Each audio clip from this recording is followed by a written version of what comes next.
আমার কিচমিচকে ছোট থেকে বড় করেছি অনেক আদর ভালোবাসা দিয়ে। আমার দুটো বাচ্চার মধ্যেও এ আর একজন। মেয়েকে পয়সা দিচ্ছিলাম ধূপ আনার জন্য, ওকেও দিতে হবে। পয়সা লাগবে, ওরও পয়সা দিতে হবে। হ্যাঁ, পয়সা কি করবি?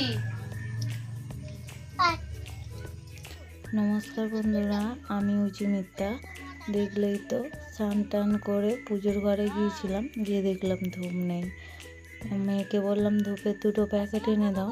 মেয়ে যখনই পয়সা নিতে এসেছে ঘরে, ও চলে এসেছে, ওকেও খাবার খাওয়ার জন্য পয়সা দিতে হবে।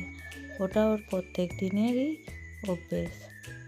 এদিকে মেয়ে চলে গেছিলো ধূপ আনতে, ওকে খুঁজছে, রেখে দিয়ে চলে গেছে। ও পেছন পেছন চলে গেল। স্নান সেরে পুজো করে বসেছি, ওকে বাতাসা দিতে হবে। ওকে প্রত্যেক দিন পুজোর পরে দুটো করে বাতাসা দিলে ও খুব খুশি আর আনন্দও পায়। পুজোর পর প্রসাদ খায় কি না জানি না, তবে ওকে যে দুটো করে প্রসাদ দিতেই হবে বাতাসা, এটা ওর রেগুলার। তা ও খুব খুশি হয় দুটো করে যদি ওকে বাতাসা দিই পুজোর পর। যতক্ষণ না ওকে দুটো বাতাসা খেতে দেবো, ওখান থেকে সরবেই না আর আমাকেও উঠতে দেবে না।